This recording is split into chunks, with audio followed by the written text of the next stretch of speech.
Magandang umaga po sa ating lahat. Narito ang magiging lagay ng panahon sa araw na ito, November 7, 2023, araw ng Martes. Sa kasalukuyan ay patuloy na umiiral itong easterlies o yung mainit at manisangang hangin na nagmumula sa Karagatang Pasipiko na siyang nakakaapekto ngayon sa may bahagi ng Palawan, Visayas at Mindanao at asahan sa buong maghapon ng mapag-ulan o kalat-kalat na mapag-ulan sa may bahagi ng Southern Luzon, gayon din sa may Eastern Visayas at ilang bahagi ng Northern Mindanao. Samantalang sa ngayon, wala pa rin tayo namumonitor na low pressure area sa loob at labas ng ating Philippine Area of Responsibility. Kaya naman hanggang sa weekend ay mababa pa rin tsansa na magkaroon tayo ng bagyo sa loob ng ating PAR. At para naman sa magiging lagay ng panahon ngayong araw sa Kalakang Luzon na asahan ang maulap na kalangitan na may kalakalat na mapag-ulan, pagkidat at pagpulog sa may bahagi ng Quezon at ng Bicol Region. Samantalang sa nalalabing bahagi ng Luzon, kasama na dyan yung Metro Manila, ay asahan pa rin ang generally fair weather conditions at may kainitan, lalong-lalo na sa tanghali at sa hapon, at may mga tsansa pa rin ng mga pag-ulan, especially sa hapon at sa gabi. Agwat ang temperatura sa may Lawag, Kalayaan Islands at sa may Puerto Princesa ay nasa 24 to 32 degrees Celsius, sa may Tuguegarao ay 24 to 33, sa may Baguio City 17 to 25, dito naman sa may Metro Manila 25 to 32 at sa may Tagaytay 23 to 31 at sa may Legazpi ay nasa 25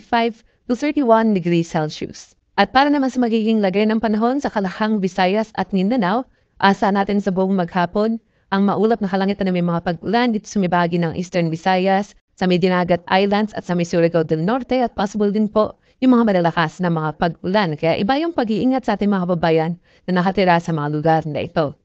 Samantalang sa nalalabing bahagi ng Visayas at Mindanao, generally fair weather conditions din at may kainitan, lalong-lalo na sa tanghali, bagamat mataas na rin yung chance na mga pag-ulan pagdating ng tanghali dito sa may bahagi ng Central Visayas at ilang bahagi pa ng Northern Mindanao. Ang agwat ng temperatura sa may Iloilo ay nasa 27 to 32 degrees Celsius, sa may Metro Cebu 26 to 32, Tacloban 26 to 31, ito naman sa may Cagayan de Oro ay nasa 25 to 31 degrees Celsius, sa may Metro Davao ay 25 to 33 at dito naman sa may Zamboanga City ay nasa 24 to 33 degrees Celsius. At para naman sa lagay ng ating karagatan, sa ngayon ay wala pa rin tayo nakataas na gale warning sa namang baybayin ng ating bansa, ngunit iba yung pag-iingat pa rin sa mga papalaot dito sa may extreme northern Luzon kung saan maaaring makaranas ng katamtaman hanggang sa matataas sa mga pag-alon dulot ng unti-unting paglakas ng hanging amihan.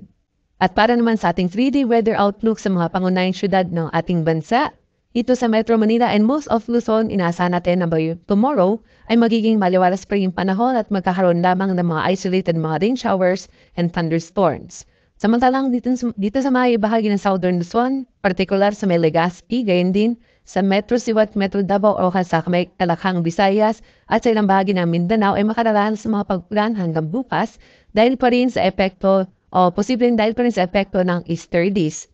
At sa mga susunod na mga araw, especially by Thursday onwards, asa naman ang generally fair weather conditions sa malaking bahagi ng ating bansa. Agwat ang temperatura sa Metro Manila ay nasa 24 to 33 degrees Celsius, sa may Baguio City 16 to 25, sa may Legazpi ay nasa 24 to 32 degrees Celsius, sa may Metro Cebu ay 25 to 32, at sa may Metro Davao naman ay 24 to 32 degrees Celsius.